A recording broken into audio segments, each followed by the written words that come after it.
Now, let's first go over the defensive side. Now, if you've been to my live streams before, this should be very familiar to you, the format. Now, I did this during my Reloading the Defense live stream. I put a link in the description if you want to check that out. I focused on 3 positions: defensive tackle, corner, and linebacker. Now, first thing I want to go through is the ones in red are free agents, were free agents.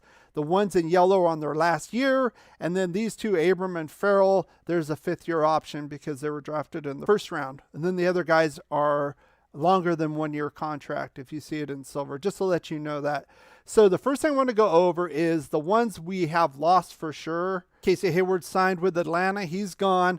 Littleton and Kwiatkowski are also gone. I did have Nassib. I don't know why the X isn't showing there, but he's gone as well. They're both going to be cut after June 1st. Probably save us, Littleton and Nassib, about $20 million total combined. Nick Morrow signed with the Bears. Faison signed. He's gone as well. And of course, Yannick Ngakoue was traded. So now let's put the additions here. Oh, there's Nassib. So let's put the additions here.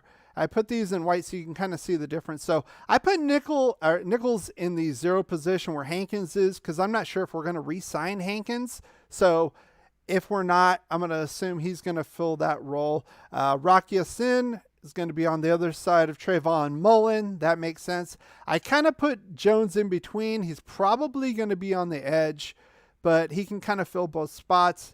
Averett and Phillips as backups. This is the defensive side of the ball. So overall, we're not done yet, but I like the additions that we have overall. Obviously, we need more defensive tackles, some linebacker work, and some corners, quite frankly. And there's a lot of talk that Stephon Gilmore could be in our future as well. We do have the money for that. That could be possible as far as getting Stephon Gilmore. Let's get right to the offensive side here. I'm going to be using the same format, and of course, I did a video on this, reloading the offense, and I focused on 3 positions, same kind of format, and I focused on right tackle, wide receiver, and running back. I thought those are the 3 positions on offense that we needed to focus on the most. Now, I'm going to put the ones that are gone. I already talked about Alec Ingold. Also, Zay Jones went to Jacksonville. Jacksonville, I don't know if somebody died and they were left a lot of money. They're just throwing money to everybody. Lawrence is still on his rookie contract, of course. But still, I think they overpaid for Zay, honestly, $8 million. I don't think he's worth that much, to be honest with you. And then definitely for Christian Kirk. We can talk about that in the Q&A. Now, here's the additions here.